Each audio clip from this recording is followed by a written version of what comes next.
We are live, ma'am. Good evening, dear students. I am Dr. Rawal, your original guru for dental anatomy and dental histology. So, hope you all are doing good, done with your NEET and waiting for your results, right? So, today we are here to discuss some questions of DADH that were asked in our NEET 2024, right? You might be thinking whether your answer is right or not. So, we will provide you an insight into the questions with their explanations.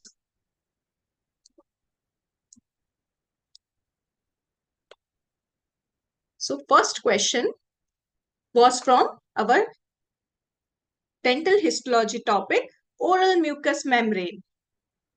So what was the question? Stratum germinativum is a combination of, is it stratum basal or spinosum? Is it stratum spinosum or granulosum? Stratum granulosum and lucidum, or stratum lucidum and corneum? So we have already discussed this in our live lectures as well as recorded lectures. In which topic? Epithelium topic of oral mucous membrane, keratinized epithelium. We have discussed every layer in detail in our live as well as recorded lectures. So under the subheading stratum basal, we have discussed stratum germinativum. So what is germinativum and what is stratum basal? In keratinized epithelium, basically we have 4 layers. Which are the 4 layers here? In this diagram, you can easily appreciate the 4 layers.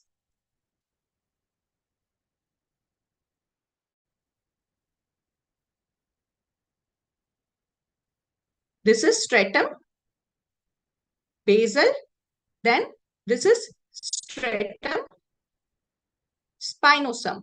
Then comes our granular layer having granular cell appearance, and upper layer is stratum corneum. So here we will have to discuss about the stratum germinativum. Stratum basal layer synthesize DNA and it has prominent mitotic activity. So because of this mitotic activity, new cells are formed, right? These cells become determined and they leave the basal layer and migrate to the upper layer, right? So this layer just adjacent to the stratum spinosum. If this is our epithelium, then this single cell layer is our stratum basal, right? This is our stratum basal. And just above the stratum basal, we have stratum spinosum. But the layer of stratum spinosum, innermost layer of stratum spinosum, just adjacent to our stratum basal is known as parabasal layer. It is known as parabasal layer. So this is our spinosum layer. And just above that, we have, this is our stratum spinosum layer. This is spinosum, and innermost layer of spinosum just adjacent to the basal layer. This is our basal layer is parabasal layer, right? So this will be our parabasal layer. So this is basal layer, and the innermost layer of spinosum just adjacent to the basal is our parabasal layer. So these 2 layers are collectively known as stratum germinativum. So parabasal plus basal is our stratum germinativum. So parabasal is mainly a part of stratum spinosum, right? It is mainly a part of stratum spinosum. So here our correct answer will be A, that is stratum basal and stratum spinosum. Innermost layer of stratum spinosum, that is our parabasal layer and just present adjacent to the basal layer. As the cells of the basal cell layer become determined and they migrate towards the upper layer, they also have mitotic activity, right? But only the basal layer have capacity to divide, not the parabasal cells. So remember that the innermost layer of stratum spinosum is parabasal layer. It is present just adjacent to the basal layer. In this diagram also we can easily appreciate that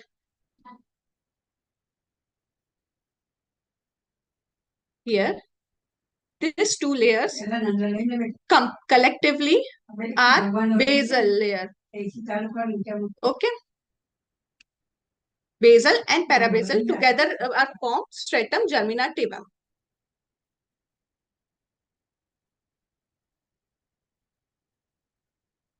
So remember, innermost layer parabasal and basal together form stratum germinativum. So this answer, definitely you are going to get it correct.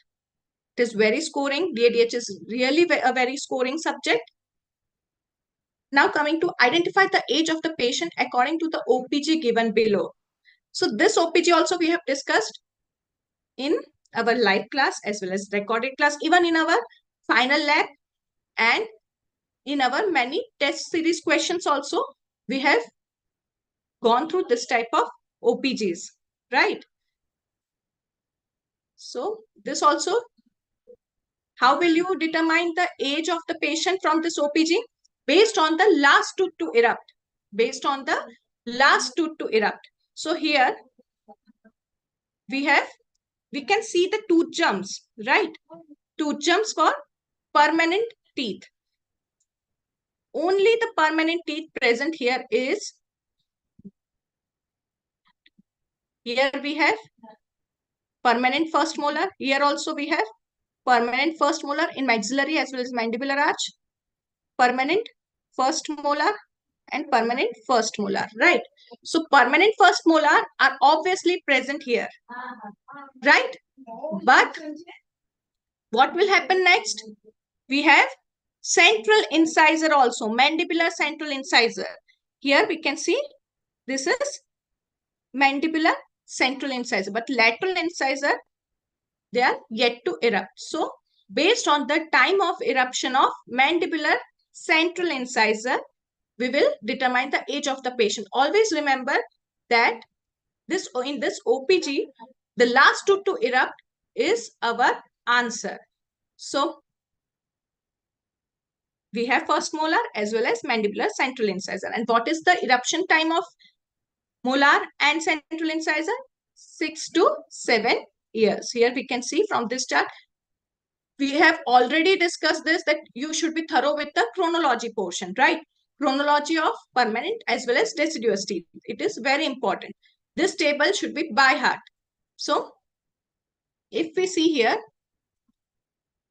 what we can see, this is for mandibular teeth.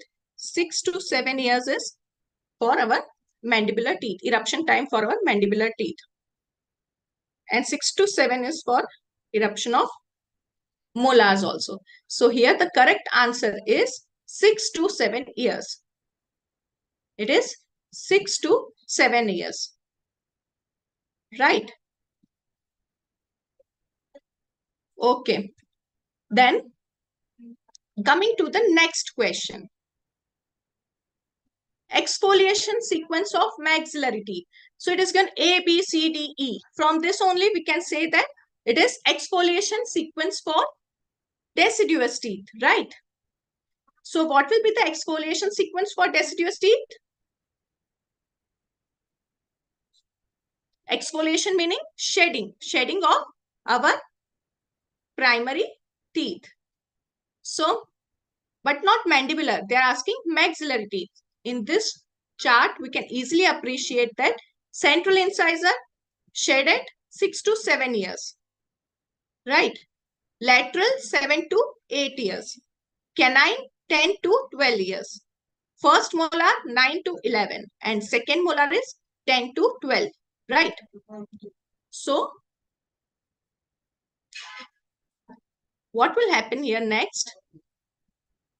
Here we can see 6 to 7, so A first. 7 to 8, B. Then it is C, right? 9 to 11, not 10 to 12. So we have here A, B, then C, no, it is D. Here it is D. C will be after D. So here we can have D, E, and C. This is the shedding sequence.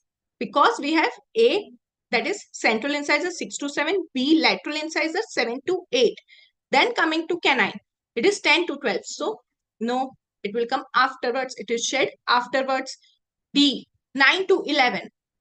So after 7 to 8, we have 9 to 11. So D will come. Then 10 to 12. Remaining both have 10 to 12 years. So that can be E after E, C, or before C, after then E. So the correct answer here will be A, B, D, E, and C. Central incisor, lateral incisor, first molar, second molar, and canine. Right? Here they are saying in this option, C is shedding before the first molar. So it is not correct. Here they are saying lateral incisor is shedding before central incisor. Again, this is not correct. Right? Then again canine before second molar, not correct. So the correct option here is B. A, B, D, E, C.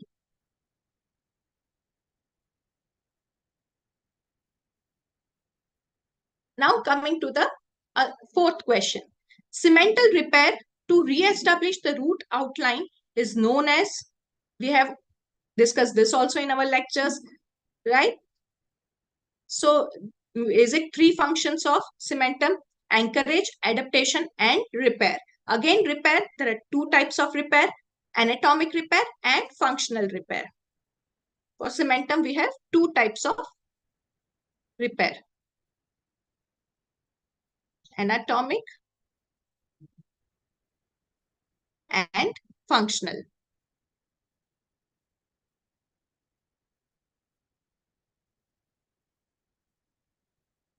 Right? Anatomic and functional repair. So what is the difference between anatomic repair and functional repair? Other two options we have excluded here only. So physiologic repair is not the option. Pathologic repair is again not the option. So only option remaining here are for cemental repair to re-establish the root outline. We have anatomic repair and functional repair. From the word itself, we can say anatomic repair. Anatomic repair meaning it establishes the anatomy of the root outline. It establishes the anatomy of the root outline. Here we can see this is our root. So if there is a resorption here, then what will happen? This type of resorption will be present. Now, in case of repair, cementum deposition will be there. But in case of anatomic repair of cementum, this resorbed area will be completely filled by cementum. It will be completely filled by cementum. And normal anatomy of the root will be established. So, the anatomy of the root is established by deposition of cementum, complete deposition of cementum. This is anatomic repair, and width of periodontal ligament will be re-established. So from the word itself, you can say anatomy. Anatomy meaning actual shape of the root is established. Actual shape of the root will be established. Coming to the functional repair. From the word itself, again functional meaning resorption is there, but partially it will be filled by cementum. Till how much portion of the cementum will be filled? Function can go on. And the rest of the resorbed area will be filled by alveolar bone. So in functional repair, what will happen?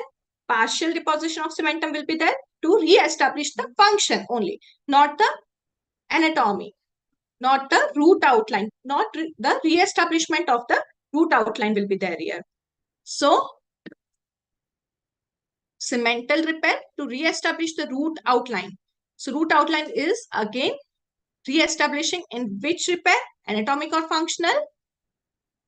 Anatomic repair. As it is completely filled by cementum, not partially, completely. So the correct option here is C, that is anatomic repair. So coming to the explanation portion which we have completed, anatomic repair, completely filled by cementum and continuity of the root is re-established. Coming to the functional repair, what will happen here?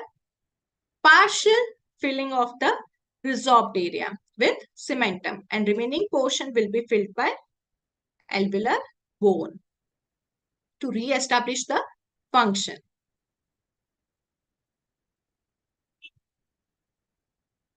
So I don't think you might have any doubt in this, as already we have discussed it during our lectures.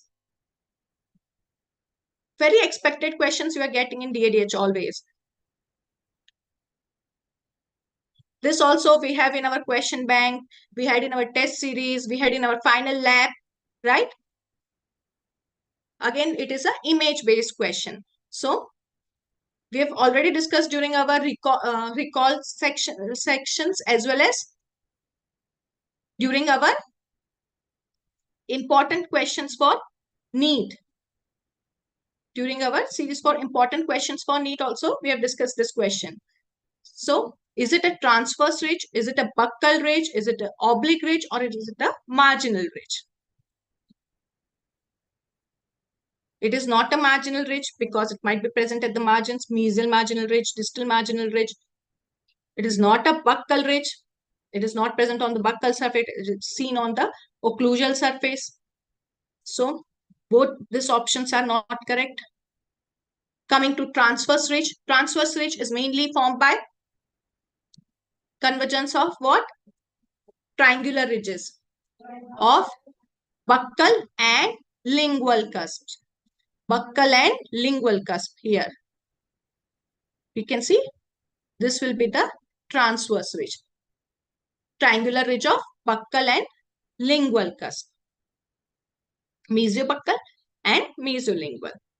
So it is not a transverse ridge. So the correct option here is oblique ridge. So what is oblique ridge? It is mainly formed by triangular ridge of distobuccal cusp. So here we can see this is the triangular ridge from the cusp tip towards the central groove. Here we can see it is a triangular ridge of distobuccal cusp and distal cusp ridge of mesolingual cusp. Here it is. Here we can see this will be the triangular ridge of mesolingual cusp.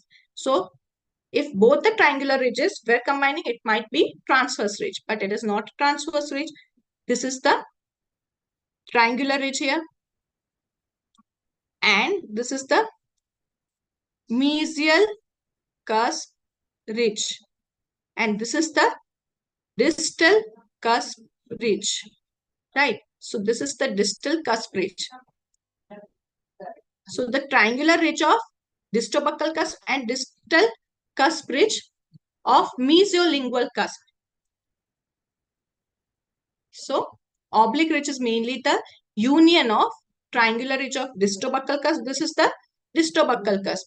And the largest cusp here is mesolingual cusp. It is mesolingual cusp. Now coming to the last question. Floor of the mouth has non-keratinized epithelium due to the action of the tongue removing all the food particles. Is it B, non-keratinized epithelium due to its origin, keratinized epithelium due to masticatory force? So floor of the mouth basically is lining mucosa. In oral mucous membrane, we have a classification. Masticatory mucosa, lining mucosa, right? and specialized mucosa. So under lining mucosa, we have floor of the mouth. This lining mucosa is mainly non-keratinized. Floor of the mouth is non-keratinized. It is a thin epithelium. Underlying blood vessels are also visible. So it is a mainly thin epithelium. It is loosely attached to the underlying structure to allow free mobility of the tongue. To allow the free mobility of the tongue. And epithelium is mainly non-keratinized. Submucosa may also contain adipose tissue. So here the option A is correct. It is mainly non-keratinized, thin, and it is loosely attached to the underlying structures. Why? To provide mobility of the tongue. So all of the questions you see here, we have already discussed in our recall sections, PYQs, final lab, right? And most important questions for NEET and INICET. So very scoring subject. If you go through the subject, you can easily score in this questions. So we have launched our Advanced Plus plan. Pre-bookings are open now. Go for it. We have our pre-recorded lectures also. We have extensive question bank. These questions are already present in our question bank. If you have gone through our question bank, obviously will get correct answers. Competitive test series. Even we have launched our clinical world. Hard copy of the notes is also available. And revision videos. In revision videos also, you can easily see the questions which were asked here. You can go for the answers from them as well. So last minute revision is also very important for any exam.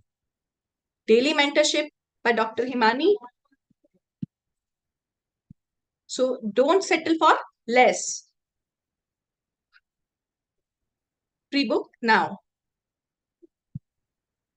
If you have any doubts, you can post in our Telegram group.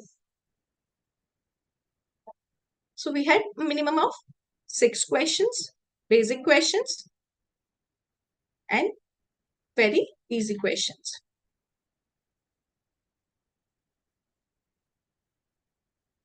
Till then, good night